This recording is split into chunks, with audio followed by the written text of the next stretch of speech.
Markus 16 ayat 1 sampai 14.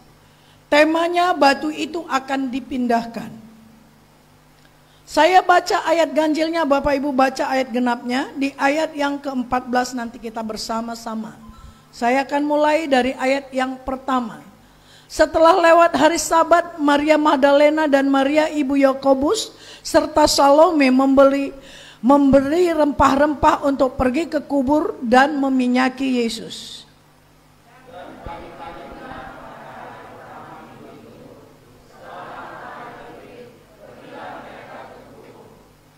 Mereka berkata seorang kepada yang lain, siapa yang akan menggulingkan batu itu bagi kita dari pintu kubur?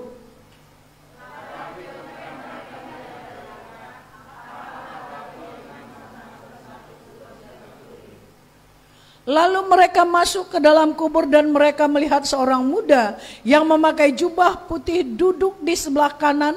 Mereka pun sangat terkejut.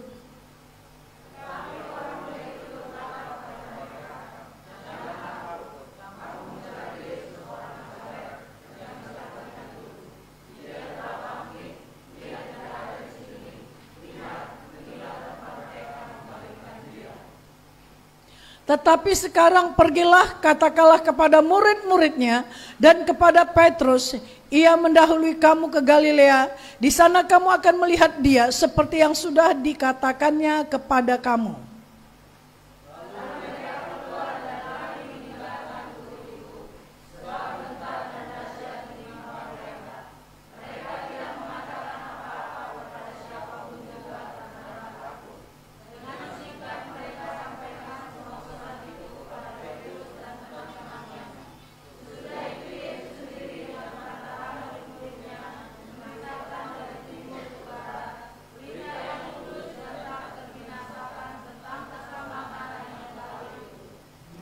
Setelah Yesus bangkit pagi-pagi pada hari pertama minggu itu, ia mula-mula menampakkan diri kepada Maria Magdalena.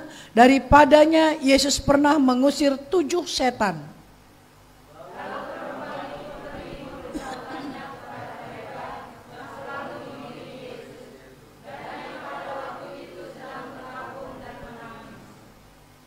Tetapi ketika mereka mendengar bahwa Yesus hidup dan telah dilihat oleh mereka, tidak percaya.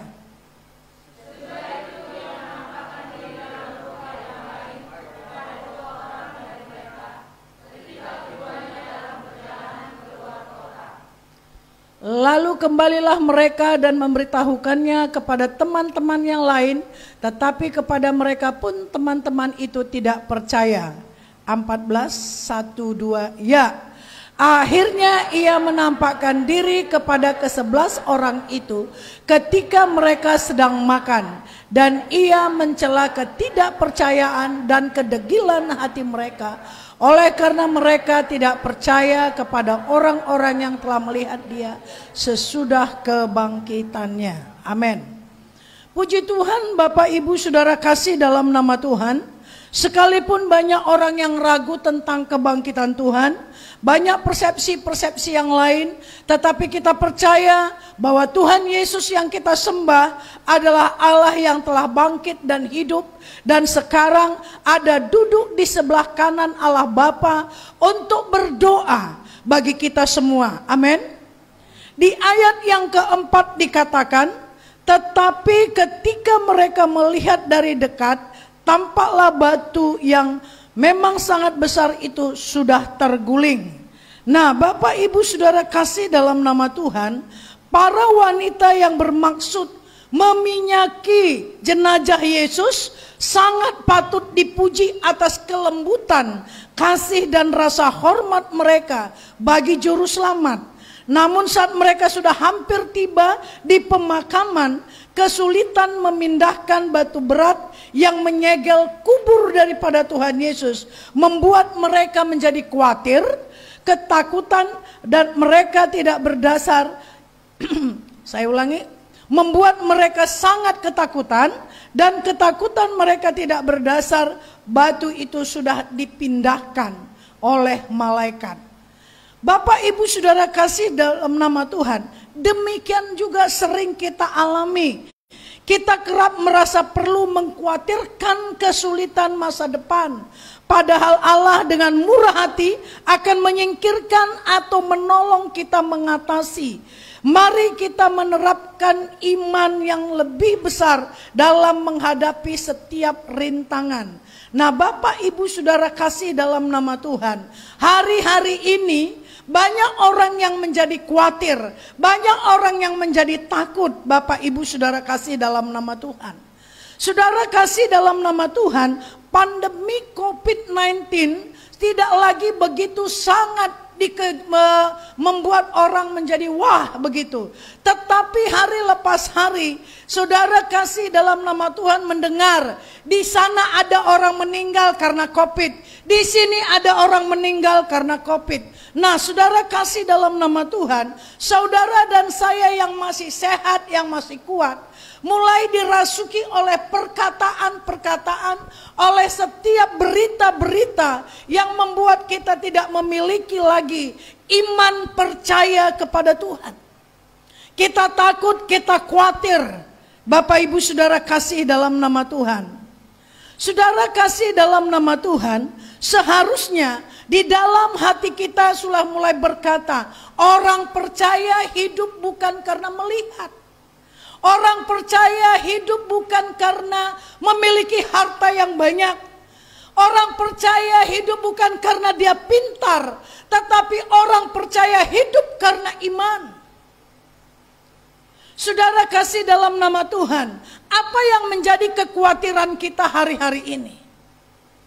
Kalau saudara dan saya khawatir dengan COVID-19 sehingga saudara tidak lagi berani untuk melakukan sosialisasi dengan siapapun, nah saudara kasih dalam nama Tuhan, bukankah sering juga kita mendengar orang yang tidur juga mengalami kematian?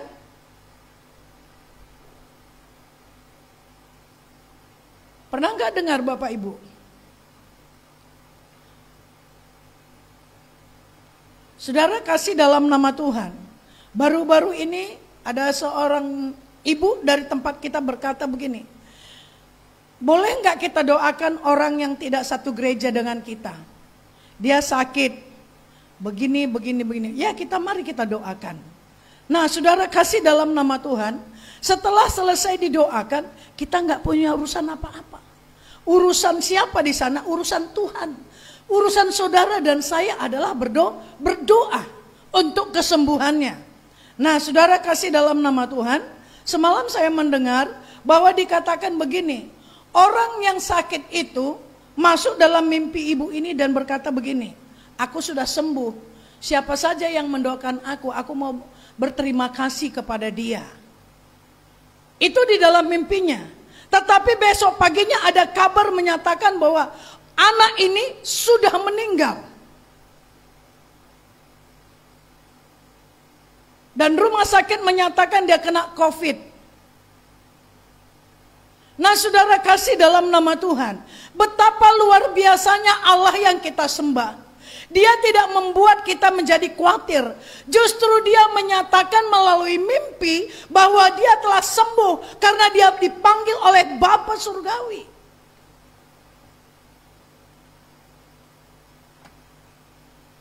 Baru hari Kamis kita doakan. Hari Jumat sudah dipanggil oleh Bapa Surgawi. Dan dia berkata melalui mimpi ibu ini bahwa dia sudah sembuh. Dan dia mau berterima kasih kepada orang-orang yang berdoa. Nah saudara kasih dalam nama Tuhan, apa yang perlu kita khawatirkan? Kalau saudara dan saya masih melihat sinar matahari hari ini, tinggalkan kekhawatiran tersebut. Karena hari esok ada lagi beban yang atau masalah yang harus kita pikul. Jangan kita merusak sukacita hari ini dengan bertanya, apa yang terjadi besok hari? Apa yang akan aku alami? Apa yang aku akan pakai, makan dan lain sebagainya. Saudara kasih dalam nama Tuhan, siapapun di antara kita pada hari ini, mari tinggalkan segala kekhawatiran. letakkan di bawah kaki Tuhan, dan ambil sikap berdoa, duduk dengan tenang. Saya percaya saudara kasih dalam nama Tuhan, tidak ada lagi rasa takut untuk menghadapi hari-hari ini. Nah, saudara kasih dalam nama Tuhan, kami seringkali berbincang-bincang dengan departemen musik yang punya ide, kami punya ide begini, begini, begini. Terus saat begitu saya katakan, coba konsultasi dengan yang ini, begini, begini. Takut, segen. Kalau takut dan segan gak usah lagi jalankan. Saya bilang seperti itu. Kalau mereka terima, puji Tuhan. Kalau enggak mereka terima, ya berarti belum waktunya. Selesai. Tapi bagian kita harus kerjakan. Jangan takut, jangan khawatir. Bapak Ibu Saudara kasih dalam nama Tuhan, perumpamaan di dalam Alkitab itu sangat jelas. Dikatakan dalam firman Tuhan, jangan kamu khawatir apa yang kamu makan pakai pada hari ini. Karena burung di udara tidak pernah menanam, tetapi senantiasa menuai. Bapak Ibu Saudara kasih dalam nama Tuhan, pernah nggak dengar kabar melalui berita apapun atau melalui daripada penelitian ilmiah, daripada para ilmuwan-ilmuwan, ada burung yang jenis ini di satu daerah ini mengalami busung lapar. Ada enggak? Enggak ada kan? Tapi Indonesia pernah mengalami busung lapar karena kemiskinan, dan pada waktu itu di Pulau Jawa seringkali terjadi kemarau panjang. Maka anak-anak di sana mengalami busung lapar. Tapi saya nggak pernah mendengar ada hewan, ada burung, ada ular, ada binatang-binatang melata yang ada di dunia ini, bahkan di Indonesia, mengalami busung lapar atau disebut dengan kurang gizi. Tapi di Ekanopan ada seorang ibu membawa anaknya ke rumah sakit, dokter marah langsung sama dia. Anak ibu kurang gizi, apa yang ibu berikan asupan makanannya? Dokter bilang begitu. Nah, Bapak Ibu Saudara kasih dalam nama Tuhan, dari semua cerita ini, siapa yang lebih sebenarnya peka terhadap pemeliharaan Tuhan? Manusia atau seluruh ciptaan Tuhan yang lainnya?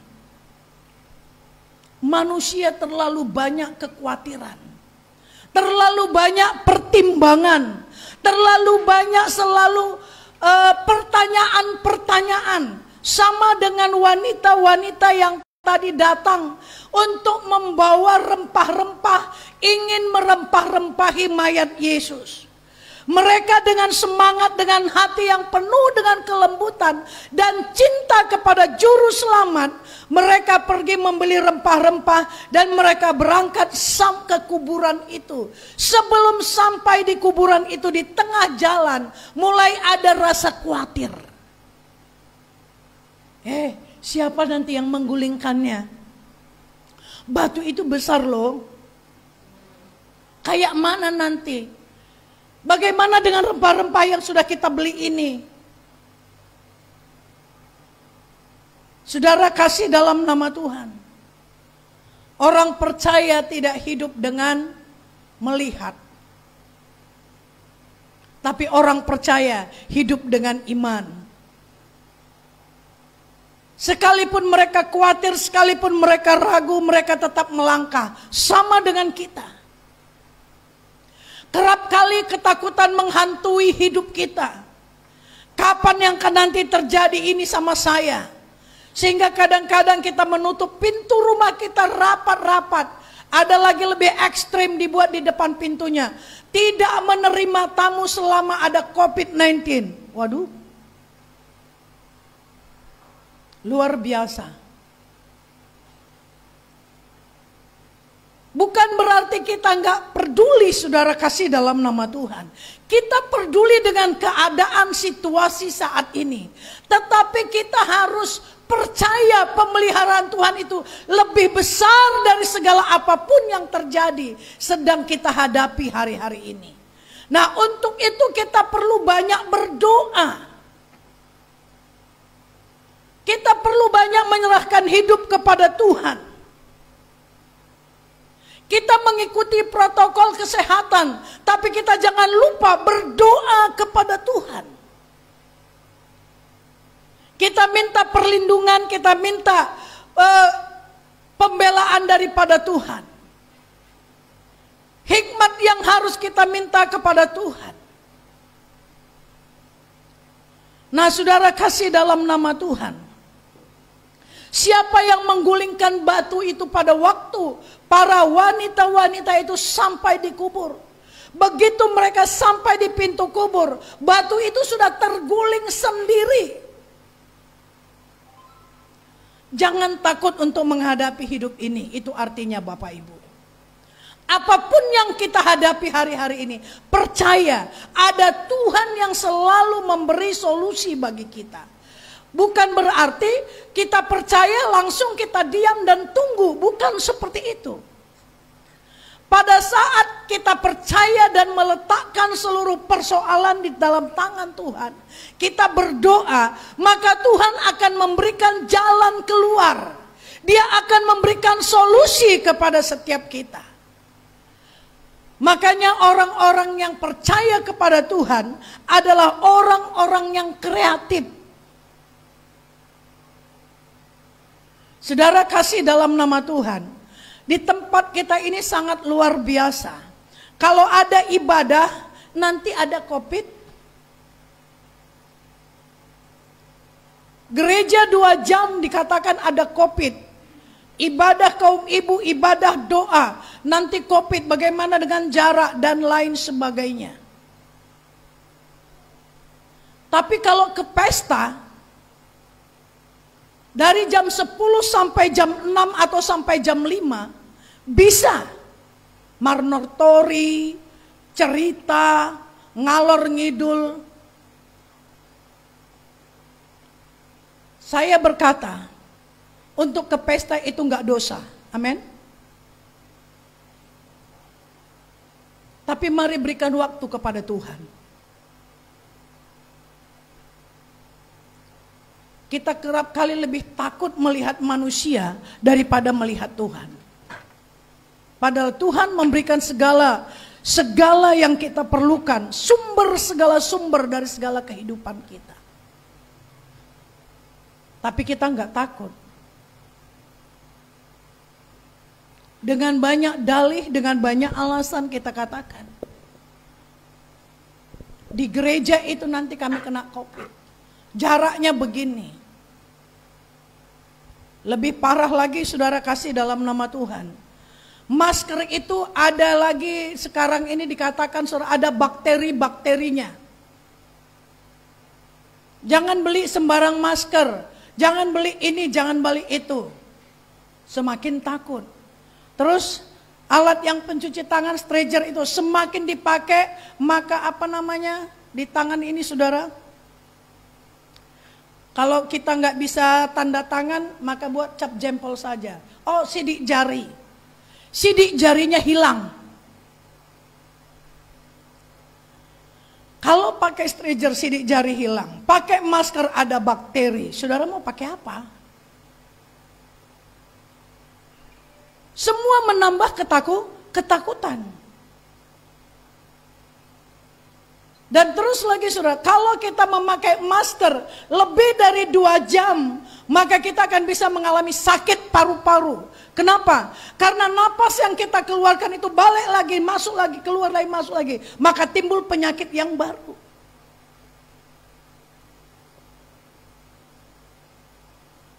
Saudara mau kemana sekarang?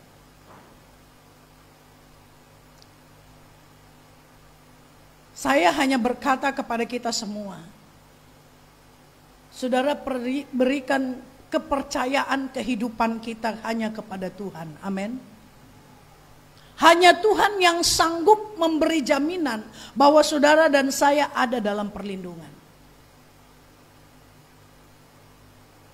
terlalu bijak kita sering mengikuti berita, bisa kita menjadi ketakutan.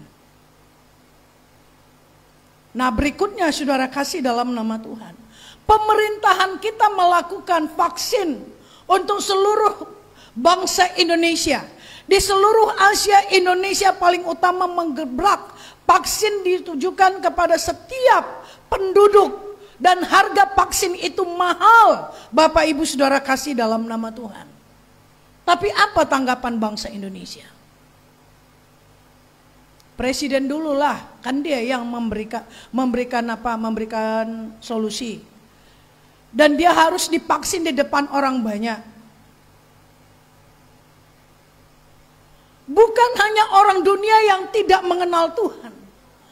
Anak-anak Tuhan, hamba Tuhan juga mulai berkata di sosial media bahwa vaksin itu adalah chip anam-anam. Nggak logika lagi Bapak Ibu, bagaimana cairan bisa membuat satu chip masuk ke dalam tubuh kita. Kita katakan begini, harus tunduk kepada pemimpin. Tapi kita nggak taat kepada pemimpin kita. Kalau presiden kita sendiri sudah divaksin, kita penduduk Indonesia kenapa tidak mau? Saya pikir begitu. Bukan hanya pemimpin negara kita, tapi pemimpin rohani kita pun sudah divaksin. Nah, saudara kasih dalam nama Tuhan, kenapa harus ragu, takut, dan bimbang, khawatir? Kan di tempat ini juga banyak tim medis. Coba tanya tim medisnya. Udah divaksin Bu? Tanya, udah. Bagaimana rasanya? Kan kita dikasih selalu kebijakan, kita dikasih selalu pengertian. Maka itu saudara, kalau kita berdoa, kita tidak hidup dalam ketakutan. Karena ketakutan itu berasal dari si iblis.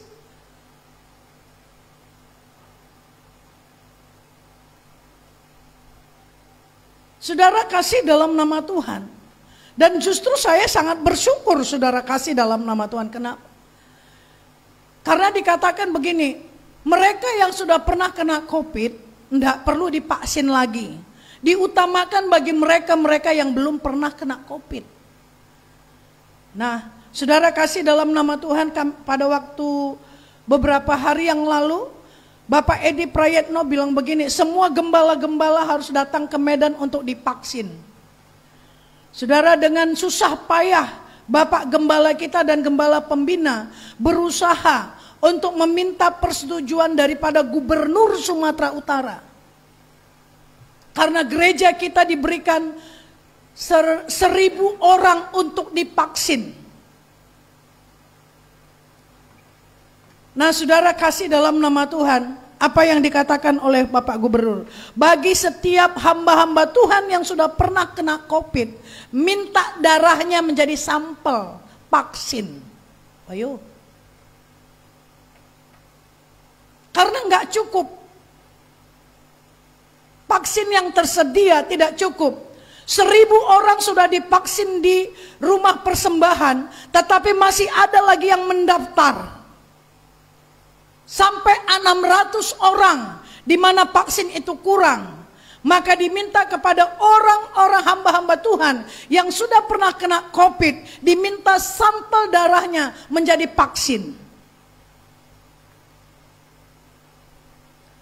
Nah, saudara kasih di dalam nama Tuhan Yesus. Justru saudara dan saya yang sudah pernah kena COVID menjadi berkat bagi orang-orang yang belum pernah kena COVID. Luar biasa saudara.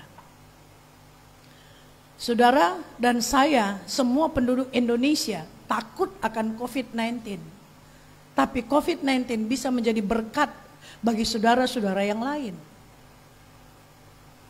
Saudara kasih dalam nama Tuhan.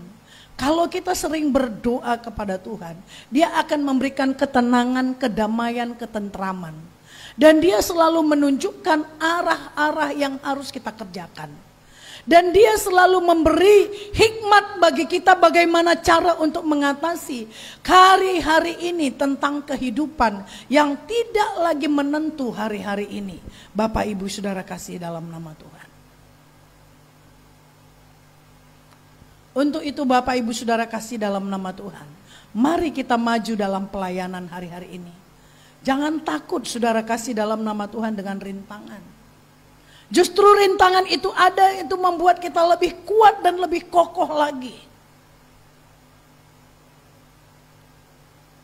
Berikan hati saudara kepada Tuhan. Setiap persoalan jangan lari dari masalah, tapi hadapi masalah bersama dengan Tuhan. Saudara kasih dalam nama Tuhan, mungkin masalah yang kita hadapi hari ini tidak diangkat oleh Tuhan. Tapi Tuhan memberi solusi untuk menyelesaikan setiap persoalan yang kita hadapi. Sama dengan batu yang menutup kuburan Tuhan Yesus. Para wanita-wanita yang mengasihi Tuhan, yang sangat mencintai Tuhan, itu datang dengan segenap semua peralatan yang dia bawa. Tujuannya adalah untuk merempah-rempahi. Tetapi di tengah perjalanan mereka mulai khawatir siapa yang menggulingkannya. Tetapi mereka berjalan terus sampai di sana. Siapa yang menggulingkan batu itu? Ketakutan itu tidak beralasan. Begitu juga dengan kita. Ketakutan yang ada dalam hati kita tidak punya alasan. Itu pentingnya kita selalu merenungkan firman Tuhan, Bapak Ibu Saudara kasih dalam nama Tuhan. Itu pentingnya kita berdoa bersama-sama. Itu pentingnya kita selalu berdoa secara korporat. Dan sangat penting juga berdoa kita masing-masing pribadi lepas pribadi. Nah Bapak Ibu Saudara kasih dalam nama Tuhan. Hari Senin malam kita kedatangan hamba Tuhan yang nanti juga pembicara sore hari. Saya meminta kepadanya supaya jangan cepat pulang ke Medan. Saya bilang kami butuh sharing firman Tuhan tentang berdoa. Saudara kasih dalam nama Tuhan, saya percaya hari-hari ini tidak ada bisa kita lakukan apapun selain daripada petunjuk dari Tuhan. Solusi-solusi yang kita laksanakan saudara kasih dalam nama Tuhan, tidak ada artinya, kita akan kecewa. Kalau kita nggak menarik Tuhan hadir di tengah-tengah setiap kehidupan kita. Saya minta kepada Bapak itu supaya jangan cepat pulang. Kalau boleh Senin malam setelah selesai sharing baru Bapak boleh pulang. Kami butuh. Kenapa saya katakan butuh Bapak Ibu Saudara kasih dalam nama Tuhan? Saudara saya tidak tahu, mudah-mudahan saya yang salah. Kita masuk ibadah terlambat berapa menit. Doa hari Selasa, gak ada yang hadir.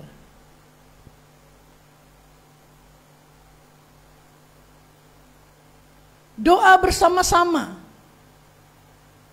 pada hari Jumat dan pada hari Kamis, baik di Sukarame maupun yang ada di tempat ini. Mulai berkurang orangnya. Kalau sudah timbul masalah baru kita bilang menjerit-jerit, Tuhan tolong saya, apa kesalahan saya, apa ini. Saudara kasih dalam nama Tuhan. Saya katakan itu sih gak salah. Tetap Tuhan akan menampung kita. Tetap Tuhan akan mendengarkan doa kita. Amin. Sama dengan gini Bapak Ibu. Ini kan ekstrim lagi hari-hari ini iklim. Cuacanya sangat ekstrim sekali. Maka banyak kita yang kena batuk, pilek, demam. Nah kalau kita ke rumah sakit maka ditanya, sesak napas enggak? Bagaimana dengan penciuman? Bagaimana dengan tenggorokan? Kalau kita katakan tenggorokan saya ini agak kurang enak sekali. Napas saya hari-hari begini, COVID. Tanpa diperiksa lanjut apapun dikatakan COVID. Solusinya sebenarnya gampang Bapak Ibu. Coba Bapak Ibu pagi-pagi bangun, ambil garam, taruh air minum yang hangat sedikit, hangat kuku, dikacu, dikumur-kumurkan. Maka semua bakteri-bakteri yang ada di tenggorokan itu mati.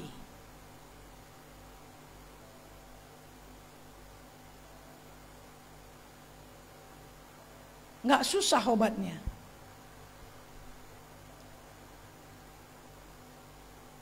Setiap pagi kita lakukan hal yang demikian.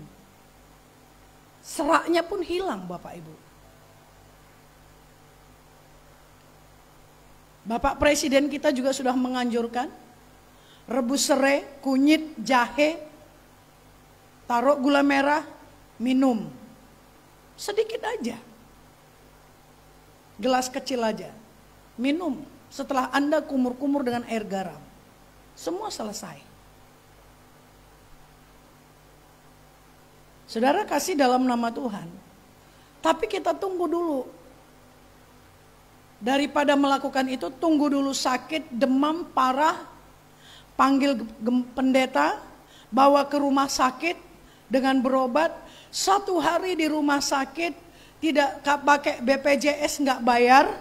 Kalau bayar kontan maka 1 malam itu mungkin ada 1 juta ataupun 500.000 lah buat sekali nginap. Saudara dan saya tinggal pilih yang mana maunya.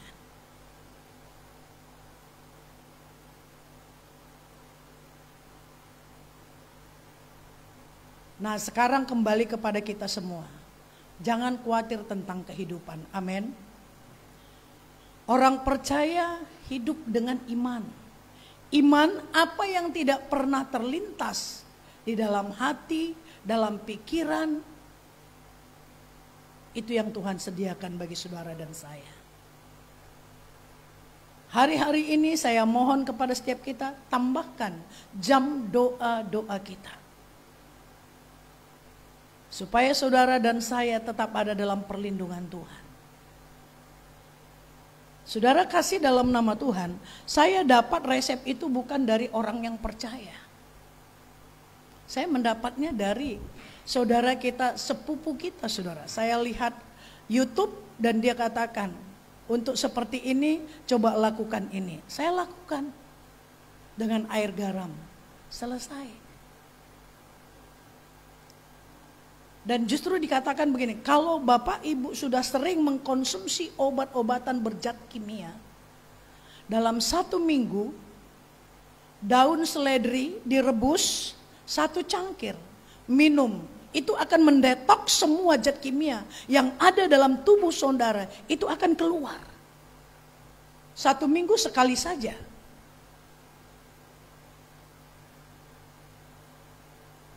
Nah, Bapak Ibu Saudara kasih dalam nama Tuhan, saya lakukan. Nyatanya bagus.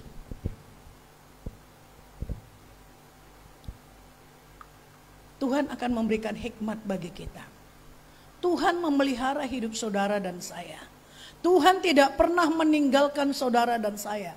Untuk itu firman Tuhan katakan, jangan khawatir, jangan bimbang, jangan ragu dan jangan takut. Khawatir, bimbang, ragu dan takut itu tidak berasal dari Tuhan. Itu berasal dari iblis. Karena pekerjaannya hanya menakut-nakuti, membuat pikiran kita kacau, membuat kita tidak tenang. Itu tugasnya. Untuk menggigit saudara, giginya sudah ompong. Iblis tidak punya kuasa apa-apa selain menipu. Nah, dengan cara seperti yang 4 tadi saudara, dengan takut, khawatir, bimbang dan ragu. Kalau sudah ada 4 ini saudara kasih dalam nama Tuhan, maka seluruh hidup kita akan mengalami kegalauan. Yang tadinya kita punya hati yang sangat tulus kepada Tuhan. Sama dengan wanita-wanita yang membawa rempah-rempah untuk merempah-rempahi tubuh Tuhan Yesus. Yang sangat mereka cintai. Karena mereka tahu itu adalah juru selamat dalam hidup mereka. Tetapi saat hati mereka tulus dengan persiapan langkah demi langkah di perjalanan mereka, siapa yang akan menggulingkannya?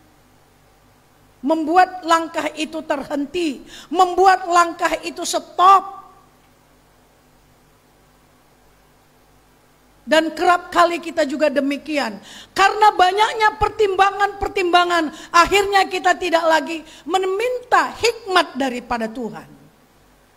Nah, saudara kasih dalam nama Tuhan, saya percaya Roh Kudus akan mengajar kita semua kalau kita mau duduk diam di bawah kaki Tuhan. Amin. Mari kita bangkit berdiri. Terima kasih Bapa di dalam surga.